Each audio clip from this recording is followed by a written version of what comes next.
हमारा सिर्फ एक ही माइक है, माइक नंबर 4। माइक नंबर 4 पर अगर कोई गैर मुस्लिम बहन, गैर मुस्लिम खातून हैं तो वो सवाल कर सकती हैं। माइक नंबर 4 से। हेलो डॉक्टर साहब, मेरा नाम है रुमा गुप्ता और मैं ग्रेजुएट कर चुकी हूँ। मेरा सवाल है कि अगर एक मुस्लिम लड़का और एक हिंदू लड़की शादी करे और अगर ऐसा हो कि वो मुस्लिम लड़का हिंदू लड़की के घर में नमाज पढ़े और वो हिंदू लड़की उसके घर में जाकर पूजा भी करे, तो ये क्या जायज़ है या नाजायज़ है?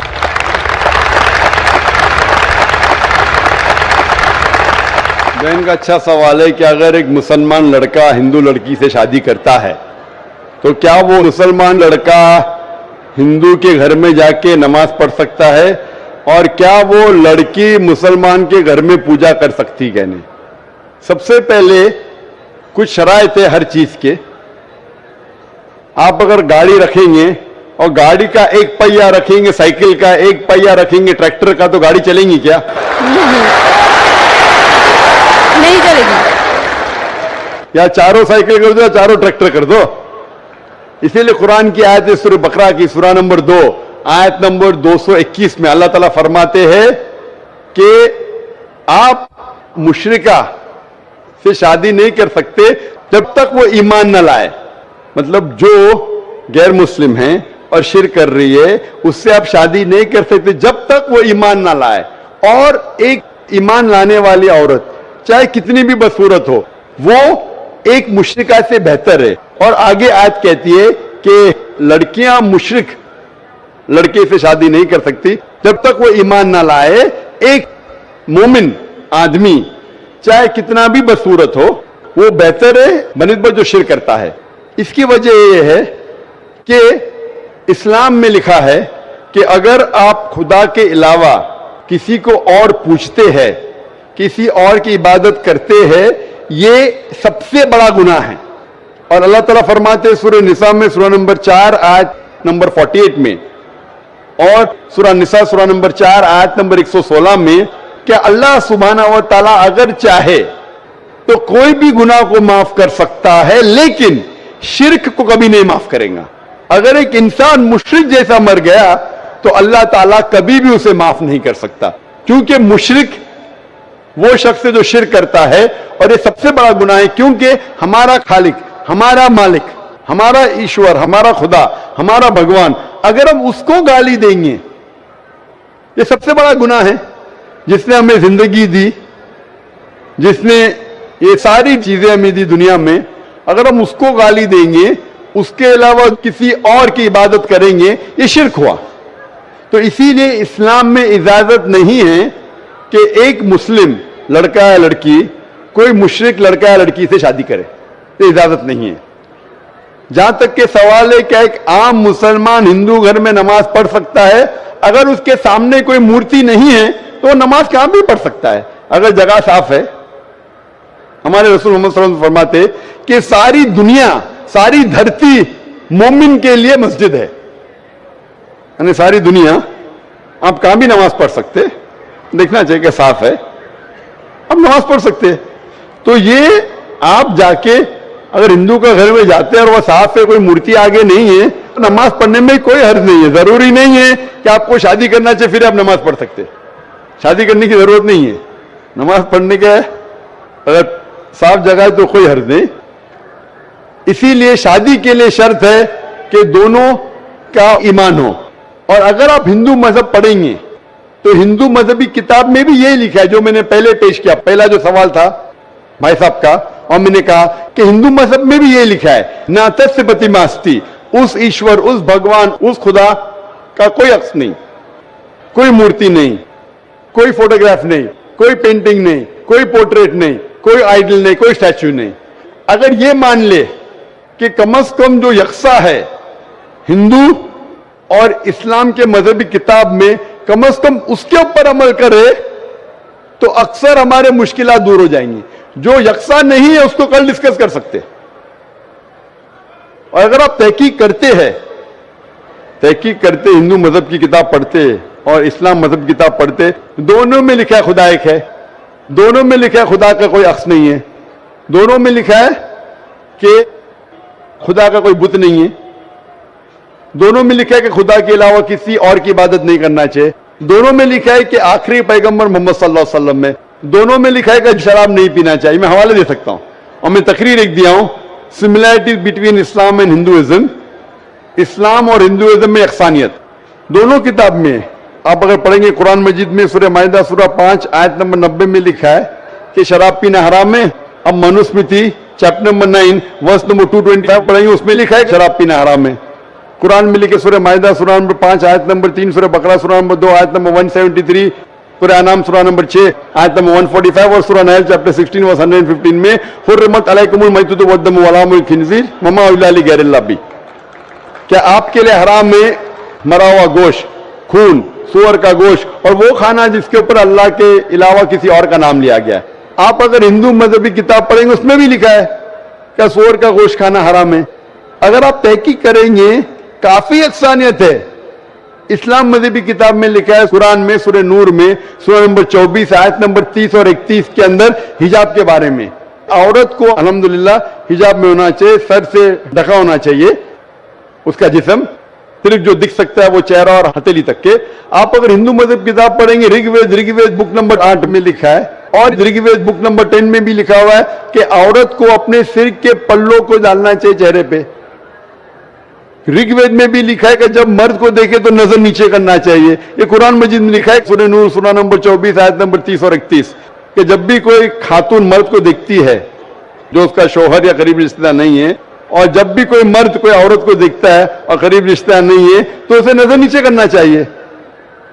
तो इस तरीके से आप तहकीक करेंगे, जो यकसानियत है उसके ऊपर तो अमल करो। तो यकसानियत हिंदू और इस्लाम मजहब में जो मजहबी किताब में लिखा है, लेकिन अफसोस की बात है कि मजहब के ठेकेदार ये चीज का जिक्र ही नहीं करते। क्यों? इसीलिए मैं हवाले देता हूं, मैं कोई आलिम नहीं हूं, मैं कोई पंडित नहीं हूं, मैं अपने आप को तालिब इल्म कहता हूं, लेकिन मैं हमेशा हवाला देता हूं। तो किसी को भी शक है, किसी को भी शुबा है तो घर पे जाके चेक कर सकता है, या इंटरनेट पे जाइए, आप टाइप करो, वेद भी इंटरनेट के ऊपर है, कुरान भी इंटरनेट के ऊपर है, टाइप करो, रेफरेंस टाइप करो, आपको हवाला मिल जाएगा। तो इसीलिए गाड़ी चलने के लिए दोनों का जो रूल्स एंड रेगुलेशन है वही होना चाहिए, इसीलिए दोनों लोग मोमिन होना जरूरी है। Hope that answers the question. अब हम सवाल करने का मौका देते हैं उस गैर मुस्लिम खातून, गैर मुस्लिम बहन को जो यहाँ हमारे पास डैश के नीचे मौजूद है। आप सवाल कर सकती हैं। अस्सलाम वालेकुम, मैं रेखा मोहब्बत्रो मेदिनीपुर से आया हूँ। क्वालिफिकेशन एजेस, मैं पीस टीवी का डेली मैं करती हूँ। इस्लाम के बारे में मुझे इसी से मालूमात नहीं है। निज मेरे क्लास के लड़का भी इस्लाम के बारे में मुझे मालूमात देते रहते हैं। इन मालूमात से मस्जिद तो कार अपनी मर्जी से इस्लाम कबूल करने की ख्याल से रखती हूँ, इसलिए आप बारह में करम इस्लामी कलमा पढ़ दे। माशाल्लाह, बहन ने कहा कि वो पीस टीवी देखती है और पीस टीवी देखने के बाद उसके पैगाम से प्रसन्न होकर वो इस्लाम कबूल करना चाहती है। बहन, मैं पूछना चाहता हूं कि आपको इस्लाम कबूल करने के लिए कोई भी जबरदस्ती कर रहा है? नहीं। आप अपने दिल से करना चाहती? जी। कोई भी आपके ऊपर प्रेशर डाल रहा है? जी नहीं। कोई भी पैसा दे रहा है आपको? नहीं। माशाल्लाह, आप दिल से करना चाहती? हाँ। आप मानते हैं कि खुदा एक है? हाँ। भगवान एक है, मानते हैं आप? जी। आप मानते हैं कि मूर्ति पूजा गलत है? जी। आप मानते हैं कि मोहम्मद सल्लल्लाहु अलैहि वसल्लम आखिरी पैगंबर है? जी। आप मानते हैं? आप अपने दिल से कबूल करना चाहती? जी। कोई भी आपको जबरदस्ती नहीं लेके आए, क्योंकि इस देश में और इस्लाम धर्म में भी किसी को जबरदस्ती इस्लाम कबूल कराना हराम है। इस देश में भी किसी को भी एक धर्म से दूसरे धर्म में जबरदस्ती करना हराम है और इस्लाम में भी हराम है। लेकिन अगर कोई दिल से चाहता है तो इस देश में कोई भी आपको रोक नहीं सकता। इस देश में अगर कोई दिल से अपने मजहब को तब्दील करना चाहता है और वो मजहब से प्रसन्न है तो कोई भी उसे रोक नहीं सकता है। उस सारी तारीफ अल्लाह के लिए है, मैं इन तारीफ का हकदार नहीं हूँ, लेकिन आपने जो शेर और शायरी सुनाई अल्हम्दुलिल्लाह, मैं ये कहना चाहता हूँ कि हिंदू भी इंसान है, मुस्लिम भी इंसान है, ईसाई भी इंसान है, सिख भी इंसान है, ये सारे इंसान हैं। और हम सारे इंसान एक ही माँ बाप से पैदा हुए, आदम और हव्वा अलैहिस्सलाम, और उनके हम संतान हैं। इसीलिए अल्लाह ताला फरमाते हैं कुरान मजीद में सूरह इसरा में सूरा नंबर 17 आयत नंबर 70 में अल्लाह ताला फरमाते हैं वलक़द कर्रमना बनी आदम, कि अल्लाह सुब्हानहू व तआला ने सारे आदम के बच्चों पे करम फरमाया। आप चाहे इंडिया में रहो या पाकिस्तान में या सऊदी अरेबिया में या यूएसए में या यूके में, चाहे आप मुसलमान के घर में पैदा हो या हिंदू के घर में या ईसाई के घर में या सिख के घर में, अल्लाह ताला ने सारे बनी आदम पे करम फरमाया। लेकिन आपने कहा कि चाहे कुरान पढ़ो या वेद पढ़ो, वेद पे अमल करो, कुरान पे अमल करो। अभी जैसे मैंने कहा कि जैसे जैसे ज़माना गुजरता गया, जितने धार्मिक किताब है, इन सारी धार्मिक किताबों में कुरान को छोड़ के तब्दीली आने लगी। और इन धार्मिक किताबों के स्कॉलर्स को आप पूछेंगे, चाहे वो वेद के स्कॉलर्स हो, चाहे महाभारत के स्कॉलर्स हो, चाहे बाइबल के स्कॉलर्स हो, वो कहेंगे कि वक्त के दौरान इसमें काफ़ी इंटरपोलेशन आने लगा। तो अभी हम कैसे जाने क्या सच है क्या हक है? मिसाल के तौर पे अगर मैं आपको एक गिलास दूंगा पानी का, साफ गिलास, साफ सुथरा, उसमें एक कतरा मैं गटर का पानी डालूंगा आपके सामने, आप वो पानी को पीएंगे और घोलूंगा तो नजर ही नहीं आएगा। एक कतरा डालूंगा गटर का पानी, नजर आएगा घोलने के बाद? नहीं। आपको जब पता है कि एक कतरा गटर का पानी, तो पिएंगे? नहीं सर। हाँ कि नहीं? नहीं सर। हाँ कि नहीं? नहीं नहीं पिएंगे। अगर नहीं देखे, चुपके से कोई मिला दिया तो शायद पी लेंगे। तो अक्सर लोग को ये नहीं पता है कि मिलावट हो चुकी है। मेरा ये कहना है, जिस तरीके से मैंने कुरान मजीद की आयत की तिलावत की आज के इस सेशन के पहले, सूरह इमरान सूरा 3 आयत नंबर 64 में अल्लाह ताला फरमाते तालऊ इला कलिमतिन सवाइम बैना बैनकुम, आओ हम उस बात की तरफ जो आप और हम में यकसा है। सबसे पहली बात अल्लाह नाबुदा इल्लल्लाह, कि हम सिर्फ एक अल्लाह सुब्हानहू व तआला की इबादत करें। तो मेरी ये इल्तिजा है लोगों से, सारे इंसानों से, चाहे वो हिंदू हो, क्रिश्चियन हो, चाहे वो मुस्लिम हो, कि मैं उनसे कहता हूँ कि कम से कम आप ये तो मान लो कि एक किताब 100% खुदा की तरफ से।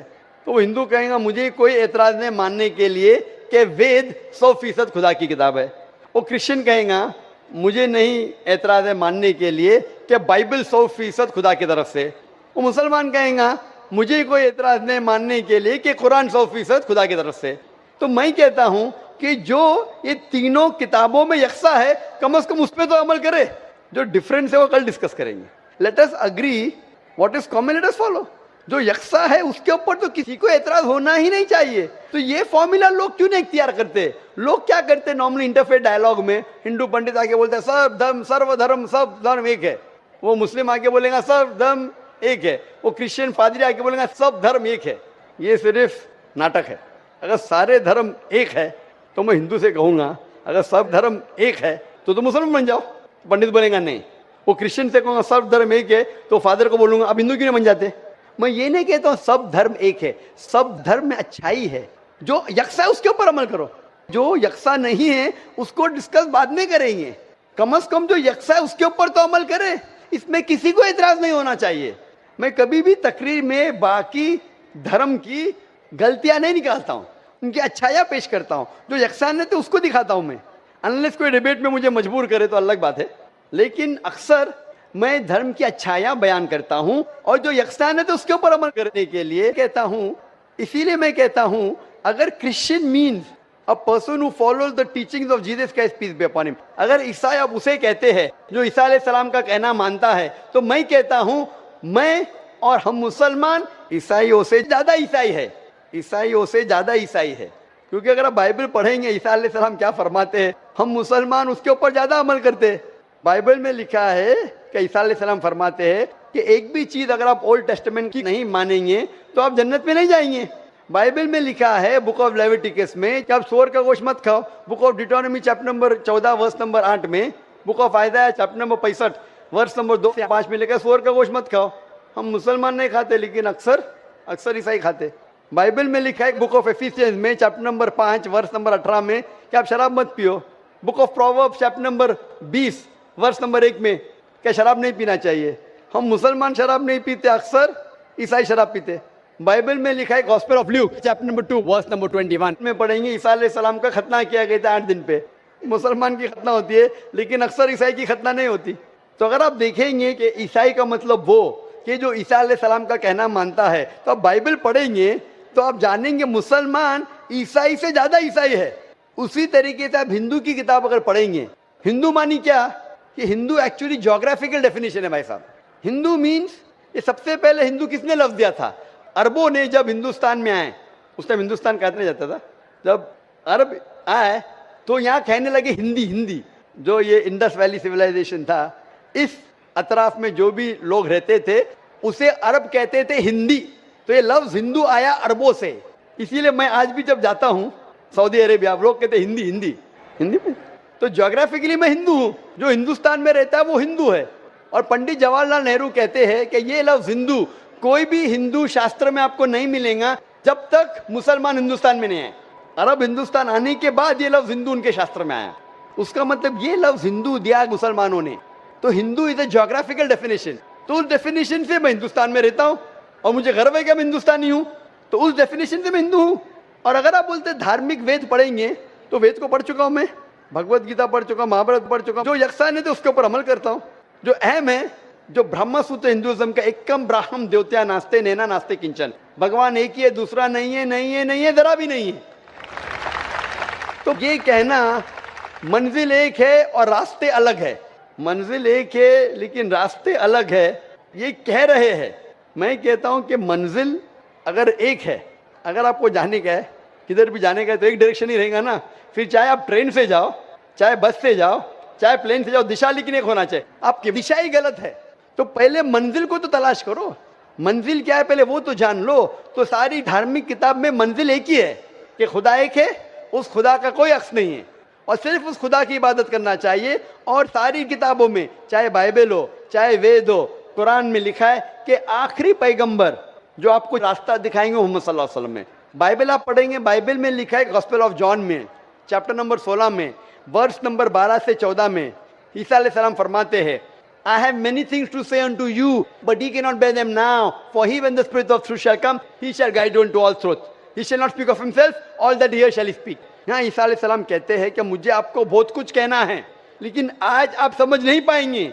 जब वो शख्स आएगा, he when the Spirit of truth shall come, he shall guide you into all truth. वो जब आएंगे, वो आपको सच्चा रास्ता दिखाएंगे और वो अपने आप से कुछ नहीं कहेंगे, जो उन्हें वही नाजिल होंगी वही कहेंगे और वो मेरी तारीफ करेंगे। ये शख्स जिसने ईसा अलैहिस्सलाम की तारीफ की, मोहम्मद सल्लल्लाहु अलैहि वसल्लम में कुरान मजीद में ईसा अलैहिस्सलाम का जिक्र है, 25 बार नाम से जिक्र है ईसा अलैहिस्सलाम का। तो बाइबल में भी लिखा है कि आखिरी पैगंबर जो आने वाले मोहम्मद सल्लल्लाहु अलैहि वसल्लम है। तो मैं ये कहता हूँ सारे इंसानों से कि आप अपनी धार्मिक किताब को पढ़ो, समझो और ये तहकीक करो कि कॉमन क्या है। कम से कम कॉमन पे तो अमल करो। जो कॉमन नहीं उसके ऊपर डिस्कशन कर सकेंगे। तो कॉमन पे अमल नहीं कर रहे हो, बोलते मैं धार्मिक हूँ, तो धार्मिक किधर हुए आप? जो डिफरेंस है उसके ऊपर बाद में अमल करो। कॉमन लिखा हुआ है कि खुदा एक है, खुदा के कोई अक्स नहीं है, उसके अलावा किसी की इबादत नहीं करना चाहिए। आखिरी पैगंबर मोहम्मद सल्लल्लाहु अलैहि वसल्लम के ऊपर तो अमल करो। कॉमन लिखा है कि शराब मत पियो, कॉमन लिखा है औरतों को हिजाब करना चाहिए, बाइबल में भी लिखा है, वेद में भी लिखा है, कुरान में भी लिखा है। कॉमन ये लिखा है कि जुआ खेलना हराम है। ये सब जो कॉमन है, आप मेरी तकरीर सुनिए। इस्लाम और ईसाईयत में यकसानियत, इस्लाम और हिंदुइज्म में यकसानियत, इसके ऊपर अमल करो और इंशाअल्लाह इस पे अगर कम से कम अमल करेंगे तो दुनिया में शांति रहेंगी और असल भाईचारा रहेगा। Hope that answers the question. अब हम आते हैं फिर माइक नंबर 1 पर। वहां पर अगर कोई गैर मुस्लिम भाई हैं तो वो अपना सवाल कर सकते हैं माइक नंबर 1 से। मेरा नाम राकेश रंजन है, मैं कटिहार से हूँ। इस्लाम मेरे जहन में काफ़ी दिनों से है और मैं पीस टीवी कभी कभी देखा करता था और आपसे काफ़ी इंटरेस्ट हूँ। तो एक सवाल मेरे दिमाग में ये आ रहा है कि क्या इस्लाम कबूल करने पर शाकाहारी को क्या मांसाहारी होना ज़रूरी है? ये आम लोगों की जहन में है। भाई साहब का अच्छा सवाल है कि इस्लाम कबूल करने पे क्या शाकाहारी को मांसाहारी, वेजिटेरियन को नॉन वेजिटेरियन होना फ़र्ज है? नहीं भाई साहब, इस्लाम में गोश्त खाना फ़र्ज नहीं है। इस्लाम में एक इंसान अच्छा मुसलमान रह सकता है 100% शाकाहारी बनने के बाद भी। इस्लाम में फ़र्ज नहीं है। तो मैं ताहे दिल से इस्लाम को कबूल करना चाहता हूँ माशाल्लाह और खुदा की पनाहों में जीना चाहता हूँ। माशाल्लाह। आप मानते हैं कि खुदा एक है? जी हाँ। आप मानते हैं कि बुत परस्ती गलत है? गलत है। मूर्ति पूजा गलत है? एकदम गलत है। आप मानते हैं कि मोहम्मद सल्लल्लाहु अलैहि वसल्लम आखिरी पैगंबर है? जी हाँ। माशाल्लाह। आपको कोई भी जबरदस्ती करे इस्लाम कबूल करने के लिए? जी नहीं, कोई ज़बरदस्ती नहीं, मैं अकेला हूँ। आप अपने मन से करना चाहते हैं? जी हाँ।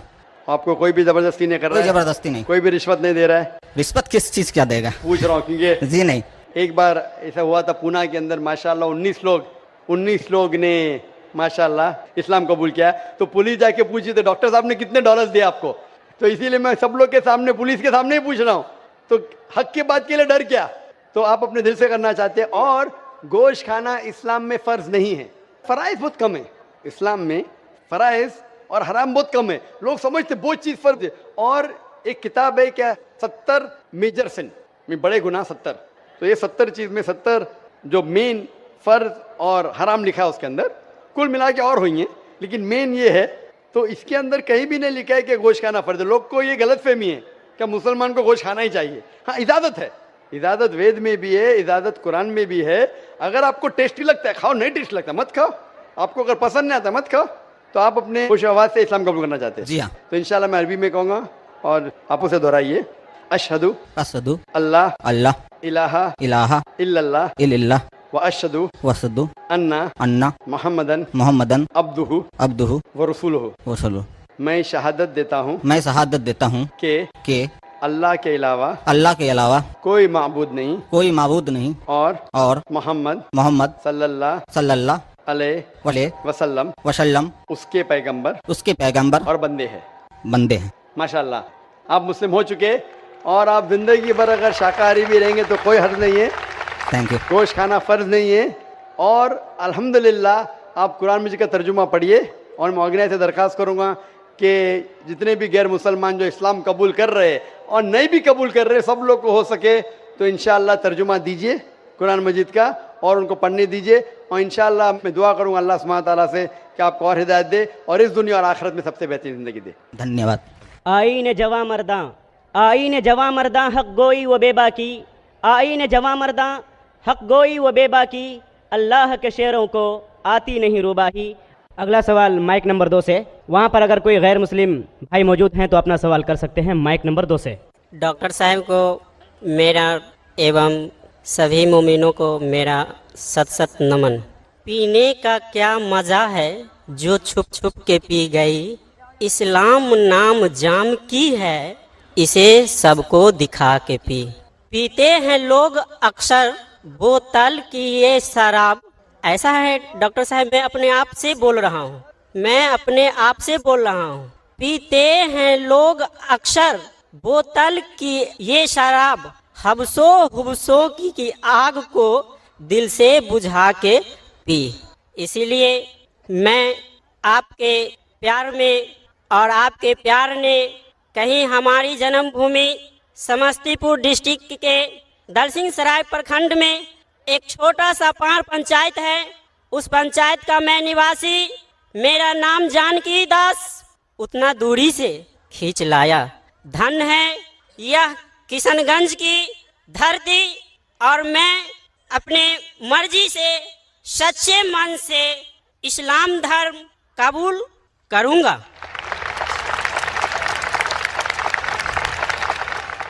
मैं अल्लाह सुब्हानहू व तआला का शुक्रगुजार हूँ कि अल्लाह ने आपको हिदायत दी और हिम्मत भी दी कि इतने बड़े मजमे में चुपके ने डंकी की चोट पे कहा कि मैं इस्लाम कबूल करना चाहता हूँ। वो शायरी जो आपने मारी शराब के बारे में, उसको ज़रा टर्न करूँगा। कुरान में लिखा है कि आखिरत जन्नत में भी आपको शराब मिलेंगी, लेकिन वो दुनिया की जैसी शराब नहीं रहेंगी। वो शराब में नशा नहीं रहेगा।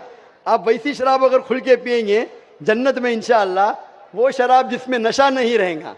अल्हम्दुलिल्लाह मैं आपकी हिम्मत को दाद देता हूँ। अब भाई साहब पूछना चाहता हूँ कि आप मानते हैं कि खुदा एक है? जी। आप मानते हैं कि बुत परस्ती मूर्ति पूजा गलत है? जी गलत है। आप मानते हैं कि मोहम्मद सल्लल्लाहु अलैहि वसल्लम आखिरी पैगंबर है? जी। आप अपने मन से कबूल करना चाहते हैं इस्लाम? जी। आप पे कोई भी दबाव है? कुछ नहीं। कोई भी आपको रिश्वत दे रहा है? कुछ नहीं। आप अपने खुले मन से इस्लाम कबूल करना चाहते? जी बिल्कुल इंडिपेंडेंट। तो इंशाअल्लाह मैं अरबी में कहूँगा और आप उसे दोहरा सकते हैं। अशहदु अल्लाह इलाहा इल्लल्लाह व अशहदु अन्ना मुहम्मदन अब्दुहु व रसूलुहु। मैं शहादत देता हूँ कि अल्लाह के अलावा कोई माबूद नहीं और मोहम्मद सल्लल्लाहु अलैहि वसल्लम उसके पैगंबर पैगंबर और बंदे हैं। बंदे हैं। माशाअल्लाह, आप मुसलमान हो चुके। और इंशाअल्लाह अल्लाह सुब्हानहू व तआला से दुआ करता हूँ कि आपको इंशाअल्लाह इस ज़िंदगी और आखिरत में भी सबसे बेहतरीन ज़िंदगी दे। और मैं दुआ करता हूँ कि आपको और हिदायत दे और आपके ज़रिए आपके और दोस्तों पड़ोसी को इंशाअल्लाह हक के रास्ते पे लेके आए। डॉक्टर साहब एक मिनट, मेरा नाम जानकी दास है, तो मैं अब से अपना नाम क्या रखूं? भाई साहब ने कहा कि मैं उनके लिए नाम दूं, जो नाम अभी जो जहन में आ रहा है कि आप अपने आप को उमर कह सकते हैं। उमर। दाराओ सिकंदर से वो मर्द फ़कीर ओला, दाराओ सिकंदर से वो मर्द फ़कीर ओला हो जिसकी फ़कीरी में बू असदुल्लाही। जो भी इंसान हक़ को जानने के लिए और हक़ को पाने के लिए जुरत व हिम्मत से काम ले, यकीनन वो इंसान काबिल मुबारकबाद है। हम उनको मुबारकबाद पेश करते हैं। हम चलते हैं माइक नंबर 4 पर। वहाँ पर अगर कोई गैर मुस्लिम खातून, गैर मुसलमान बहन हैं, वो सवाल करना चाहती हैं तो अपना सवाल कर सकती हैं माइक नंबर 4 से। हेलो जी डॉक्टर साहब, मैं पूछना चाहती हूँ कि अगर कहीं दिखाई देता है कि कोई एक्सीडेंट में अगर कोई मारा जाता है बुरी तरह से, तो कहा जाता है कि उसे उसका कर्मों का फल मिला है। लेकिन अगर कोई 2 महीने का या 1 महीने का बच्चा मर जाता है तो उसको कैसे उसका कर्मों का फल मिला? क्योंकि उसको अभी अभी इस पृथ्वी पर आया है, तो फिर कैसे उसको कर्मों का फल मिला है? बहन का सवाल है कि अगर कोई इंसान एक्सीडेंट में मारा जाता है तो बोलते हैं कि उसे कर्मों का फल मिला है। अगर एक 2 दिन या 2 महीने का बच्चा अगर मर गया तो उसे कैसे कह सकते हैं कर्मों का फल? ये सवाल एक अहम सवाल था। और आप देखेंगे धार्मिक किताब चाहे कुरान या वेद में, कुरान में लिखा है कि इंसान इस दुनिया में आएंगे, इस दुनिया में जिएंगे और ये दुनिया आपके लिए इम्तिहान है। फिर आप मर जाएंगे, फिर आपकी अगली ज़िंदगी आखिरत में होंगी। वेद में आप पढ़ेंगे, वेद में भी पढ़ेंगे, ऋग्वेद में जिल्द नंबर 10 में, उसमें लिखा है कि पुनर्जन्म, पुनर मतलब नेक्स्ट, अगला, जन्म मतलब बर्थ, पुनर्जन्म मतलब नेक्स्ट बर्थ, हूबहू जैसे कुरान में लिखा है। कुरान में लिखा है पुनर्जन्म नेक्स्ट बर्थ। लेकिन जो वेद के विद्वान इसको मान गए, लेकिन फिर ये कहने लगे ठीक है खुदा, ईश्वर, भगवान, अल्लाह वो तो जस्ट एकदम वो नाइंसाफ़ी नहीं कर सकता है, नाइंसाफ़ी नहीं देख सकता है। तो ये 2 महीने का बच्चा जब मर जाता है तो उसको कई की सजा मिली। इसीलिए उन्होंने एक नई चीज को वजूद में लेके आए जिसे संस्कृत में कहते हैं संस्कारा। संस्कारा ये वेद में नहीं लिखा है, वेद में लिखा है पुनर्जन्म, मैं उसको मानता हूँ। दूसरी किताब आप पढ़ेंगे उसमें लिखा है संस्कारा। Samskara means cycle of birth and rebirth, birth and rebirth. संस्कारा मतलब आप दुनिया में आएंगे, फिर मरेंगे, फिर आएंगे, फिर मरेंगे, फिर आएंगे। तो फिर एक नई फिलॉसफी, एक नई सोच आ गई दिमाग में और कहने लगे कि इंसान, हर जीवित चीज अलग अलग रूप लेता है। अच्छे कर्म करेगा तो अगली जिंदगी में अच्छा रूप लेगा, बुरे कर्म करेगा तो अगली जिंदगी में बुरा रूप लेगा। सबसे अच्छा रूप है इंसान का, और इंसान बनेंगे 7 बार। बुरे कर्म करेंगे तो बन जाएंगे भेड़, बकरी, अच्छे कर्म करेंगे तो बन जाएंगे इंसान। और अगर कोई इंसान 2 साल का बच्चा मर जाता है, उसने पहले जन्म में कुछ गलती किया है। ये संस्कारा है जो वेद में कहानी लिखा है, ये पंडितों ने अपने आप सोचा और लोगों से कहा। इसीलिए आज आम हिंदू संस्कारा में मानता है पुनर्जन्म। पुनर्जन्म में मैं भी मानता हूँ, पुनर्जन्म मतलब पुनर् मतलब नेक्स्ट, जन्म मतलब जिंदगी, मैं भी मानता हूँ, कुरान में लिखा है। लेकिन पुनर्जन्म का ये नहीं मौत जिंदगी, मौत जिंदगी, पुनर्जन्म नेक्स्ट जिंदगी, मैं मानता हूँ उसमें, कुरान में भी लिखा है। लेकिन ये पुनर्जन्म को ऐसा रंग दिया गया है कि आप दुनिया में आते, फिर मरेंगे, फिर आएंगे, फिर मरेंगे, फिर आएंगे। तो 2 साल का बच्चा मर गया, उसकी क्या गलती थी? तो ये लोग सोच नहीं पाए। लेकिन इसका जवाब कुरान में है, क्या 2 साल के बच्चे ने क्या गलती की, क्या गलती की, क्या नहीं की, उसके ऊपर कुरान मजीद में लिखा है। अल्लाह ताला फरमाते सूरह मुल्क में, सूरह नंबर 67 आयत नंबर 2 में, अल्लज़ी खलक़ल मौत वल हयाता, कि अल्लाह सुब्हानहू व तआला ने मौत और जिंदगी बनाई ताकि आप लोग को परख सके आप में से अच्छा अमल कौन करता है। तो ये जिंदगी हमारे लिए एक इम्तिहान है और इम्तिहान के उसूल दिए गए हैं। और अल्लाह सुब्हानहू व तआला हर इंसान को अलग अलग तरीके से जांचता है। एग्जामिनेशन पेपर हर साल बदलता है क्या? नहीं बदलता है ना। अगर एग्जामिनेशन पेपर कठिन है, क्वेश्चन पेपर, तो उसका जो करेक्शन है वो एग्जामिनर आसान करता है। अगर एग्जामिनेशन पेपर आसान है तो करेक्शन कठिन होता है। तो इसी तरीके से कुछ लोग को अल्लाह ने गरीब बनाया, कुछ लोग को अमीर बनाया, कुछ लोग को सेहतमंद बनाया, कुछ लोग को बीमार बनाया। किधर भी नहीं लिखा है कुरान में क्या गरीब इंसान अच्छा है क्या अमीर इंसान अच्छा। या सेहतमंद जन्नत में जाएगा या बीमार जन्नत में जाएगा। अल्लाह ताला जांचना चाहता है कि अगर मैं इसको अमीर बनाया तो कुरान का उसूल है उसको ज़कात देना चाहिए। 2.5% अपने निसाब से ज़्यादा जितना पैसा उसके पास है, 85 ग्राम सोना से ज़्यादा पैसा है, 2.5% उसको हर साल, हर कमरी साल उसको देना चाहिए ज़कात में। अमीर तो बन गया, वो गरीब आदमी को 0 देने का। तो ज़कात के सवाल जवाब में उस गरीब इंसान को 100 में से 100 मार्क्स, वो अमीर इंसान शायद देगा ही नहीं तो 0 मिल गया, बेचारा फेल हो जाएगा। या हो सकता है कि आधा देता है तो कम मार्क्स मिलेंगे। तो यहाँ हम बोलते गरीब इंसान, अरे बेचारा, बेचारा क्या, उसको 100 में से 100 मार्क्स मिल गए, ज़कात में उसको 100% मार्क्स, वो अमीर इंसान के लिए इम्तिहान है। इसीलिए अल्लाह के रसूल फरमाते कि गरीब इंसान को जन्नत जाना और आसान है बनिस्बत अमीर को। और जितने साहबा जो अमीर थे उनसे पूछताछ ज्यादा होंगी। साहबा थे, अल्लाह के रसूल के करीब थे, फिर भी उनकी पूछताछ ज्यादा हुई। अल्लाह ने पैसे दिए, क्या किया उसका तुमने, आप समझ रहे ना। तो इसीलिए अल्लाह ताला डिफरेंट लोग को डिफरेंट तरीके से टेस्ट करता है। कुछ आदमी को अच्छी सेहत देता है, कुछ आदमी को बीमार बनाता है। अभी एक इंसान है जो शादी करता है, दोनों मियाँ बीवी अल्लाह को मानते हैं, अच्छे काम करते हैं, उनका बच्चा पैदा होता है विद कंजेनाइटल हार्ट डिजीज, दिल की बीमारी से पैदा होता है। अभी वो बच्चा पैदा हुआ, 2 दिन का बच्चा है, उसको दिल की बीमारी क्यों? अल्लाह ताला टेस्ट कर रहा है उसके माँ बाप को। कुरान की आयत है कि तुम्हारे बच्चे, तुम्हारी दौलत तुम्हारे लिए इम्तिहान है, एक फितना है।